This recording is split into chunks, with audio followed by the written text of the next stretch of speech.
So here's what we're going to do. We are going to take these pants and we're going to render this little thing out. I just want to render a simple little cartoon of walking pants. If I wanted to, maybe I could render out just 25 frames. Actually, before I do that, let's get the lights in the scene here. Let's just go to create. I need a floor, so I'm going to create a plane. Make a big floor. Okay, maybe I'll just zoom out and scale it up really big. Okay, and so I've got this big honkin' floor. And if I hit the render button, okay, we're going to see there's Maya Software Render. Maya Software Render, it lacks a little bit. You have to know a lot of things to make anything look good. So I'm going to flip to Mental Ray. Yay! Okay, it looks a little bit better. And it's smoothing out. If I press 3, that smoothing will transfer over here. Right now I can see some hard edges in here, and I hit render. Again, boom, now it smooths out. Okay, great. Now, there's a default light at play right now. We don't really want to look at the default light. I'm going to go in and create a spotlight. The default light will disappear once we do this. Okay, because I don't have any shadows. I can kind of tell I got the default light on. And so there is my spotlight options.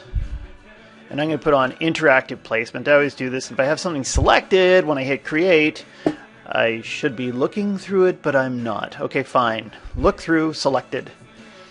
And boop, boop, boop. I'm looking through my spotlight. You can click on this and hit F, and you can kind of quickly frame this, and you can see this is going to be my key light. And here, let's render again from this same spot. Just hit the little clapboard.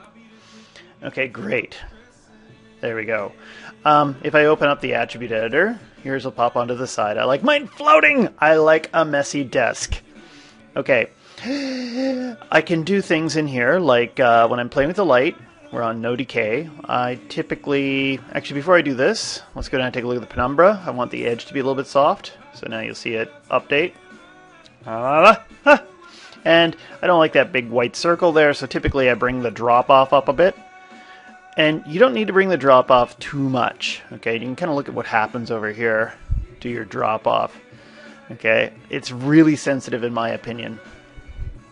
If you want to bring that up quite a bit, you might as well just change your cone angle. Anyway, that's better. Still a weird ring there, but whatever. I'm happy-ish for now. I could increase my penumbra. Whoop! And make it even softer. All I did was I held down control in here and it becomes a virtual slider, just so you're aware. And there, I'm quite happy with that. Yes, I am. Then I'm going to go here to decay. Actually, maybe just before I do decay, shadows. I'm just going to close down depth map shadows. We're using ray trace shadows. Currently, we've got no light radius, and that's giving us a hard shadow. So if I want to make I want to make a softer shadow, this little slider isn't very sensitive, and 1 is probably not going to give you much of a result. 10, that should be better. Let's just check it out and see what that looks like when I render there. Okay, that's better. It's softer. You can see all this freaking salt and pepper blast all around here. That's your shadow rays. I'm going to bring that up. I usually first guess around 20-ish, and hit render again. I should have drag rendered. Anyway, that softens it right out and starts to get rid of that noise. I could go up probably potentially a little bit higher, or I could bring back my light radius a little bit. And I'll soften out the shadows, and you can see the shadows are harder where the object is close to the ground, and they're softer where it's further away. Okay, good enough. Now I'm going to go and do the decay. Decay, I'm going to put it on quadratic. And what that's going to do, if I render right now, you're going to see nothing! Everything went black, because the intensity is not strong enough. And I'm just going to do a guess. 1,000. I just go and I guess big. Make your dreams big. Guess big. Okay, and 1,000 was actually a fairly modest guess, because you can see over here on my rendering, actually I just realized that was outside of the render thing. Whatever.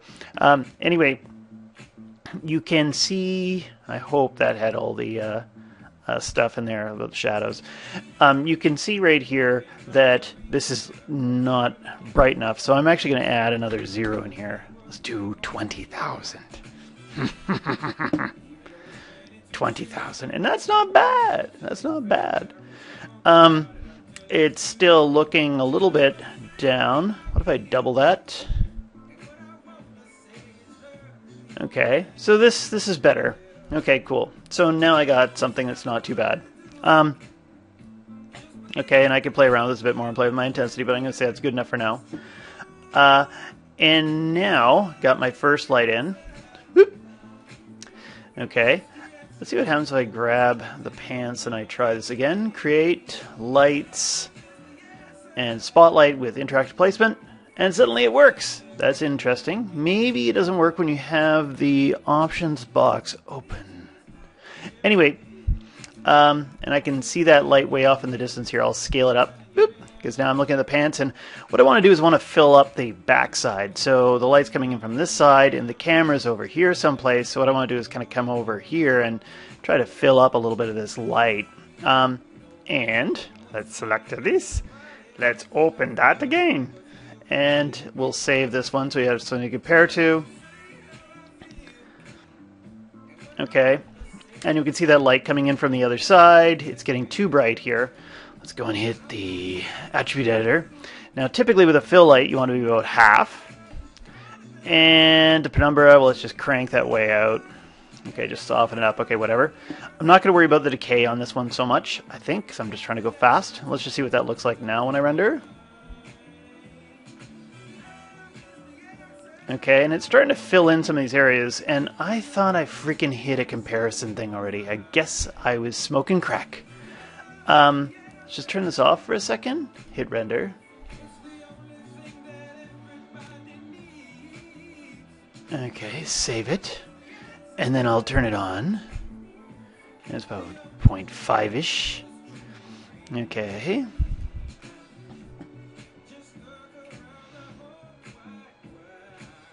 Okay, so again, you can see all it's doing is just filling up this area here. I could even drop it down a little bit more. It looks a bit too bright.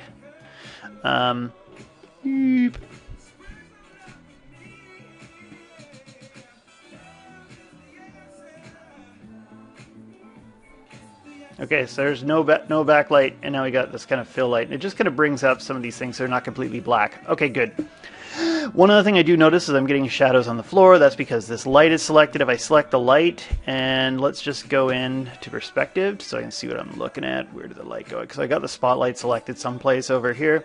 And if I select the floor as well, and I go from polygons over to rendering, and I hit lighting and shading, and I hit break light length. So I got the two selected, and that means that the light will no longer affect the floor, so I won't see that anymore. That's going to go away. Okay, and so is that over there. Okay, good. So, there's my fill light. Now, I also might notice that back here it's getting kind of lost in the background a little bit. I'm going to go in, select this, I'm going to create one more light. Boop, light, and I'm going to go in here and I'm going to create a spotlight. Okay, and I come in from this side. By the way, there's that other light right there. I'll just make it big so you can see it. Select this one. And this one is coming in from the other side. Don't want to move that too far over here. And if I put it over here, it's kind of like on the opposite side of the camera. And I'm looking at trying to define that edge right there. So let's go in. I'm going to pretend the camera's over here someplace. And let's just see what happens when I hit my render here. That's the line I'm looking for. It's maybe a bit too bright. That's okay. Typically, it's about double the intensity. Okay, I'm not going to really put on any decay. I might turn off emit specular. And let's render this out again. And it's just giving me, I moved it, I guess, a bit too much. Okay, bring it back. Whoop. There it is. There's that line. Little white line around my edge.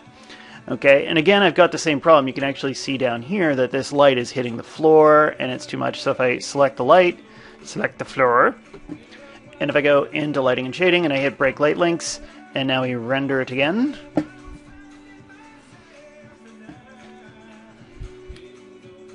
There we go.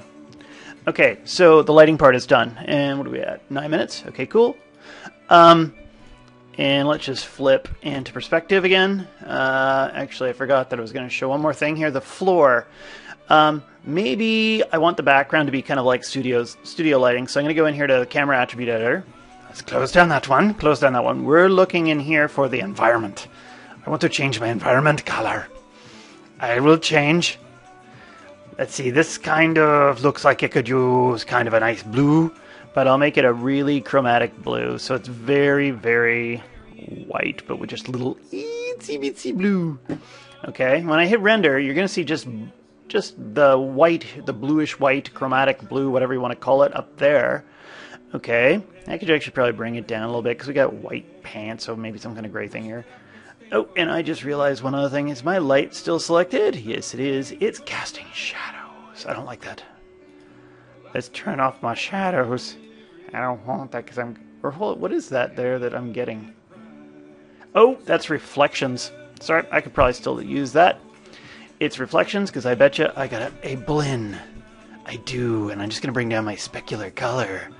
And I'll bring it way down so you hardly see a damn thing. Anyway, I've done that. I'll get rid of that really quick. There, so a little bit of speck on it's not bad, but too much was ridiculous. Now what I want is I want the background to look just like the white back here. If I take the background, I'm going to right cluck, and I'm going to go in here and assign favorite material. I'm going to use one called Use Background.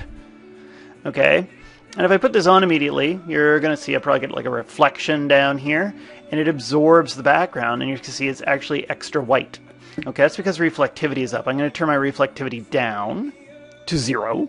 And now, when I hit render, it's going to use that color in the background as its color perfectly. And I get a little bit of shadow action. So, walking pajamas in an endless white room. Yes! Okay, so, what else do I want to do? 11:39. Let's just render this puppy out. So, I'm going to go over here to the render settings, and I'm going to try and do this really fast and simple. We're using Mental Ray. And if I go in here to presets, I might go and load a preset. Production! Yay! And image format. I like the IFFs, but I'm a Targa guy. I'm always a Targa guy. Someday I'll change. As I go down here, if I look frame animation extension, you're seeing like I can't get to the frame range here. It says 1 and it's all grayed out. It's because I have to use the third option, name number extension. Okay, and then I can get in here. And I only need 24 frames rendered out. Okay, what else do we need? Renderable cameras. You could use a different camera if you want to. I'm just going to use a perspective camera. So I'm trying to go fast. And that should be fine. Anything else we need to change? The quality is on a preset quality. Passes. You don't need to worry about this. Don't need to worry about that. Or this or that. Because all I want you to do is render out a simple sequence. So I'm just going to close this down. And now, if I go to render and I hit batch render, and you can see down at the bottom, let's move this thing up a little bit. You can see it says result rendering with Mental Ray. Now, if you didn't set a project up, it won't render out perfectly. It is looking for a folder called images. So remember, you have to set your project. You'll go file, set project, and you'll pick a folder for it to go to. And there should, within that folder, there has to be a folder that says images. Otherwise, you get bad results. Sometimes it'll just like, I'm not doing this. So remember to do that, and you should be fine. You can see it rendering right now. I'm just going to pause for a moment. Okay, so I just looked and everything is done. So, file. I want to check my animation. If I go in here to view sequence, I can go in and there's the magic Pajamas0001. And if I click on it, it will open up something called F-check, and I can check my pajamas. And my pajamas look like they're doing fine. I might need to put some music on this, right? But they're doing fine. I could loop this over and over again in After Effects and make some kind of funny little movie I could do from different angles or something. But we're done. It's checked out fine. Remember, you can drag and do that stuff if you want to. And that's it. I'm going to stop the video here.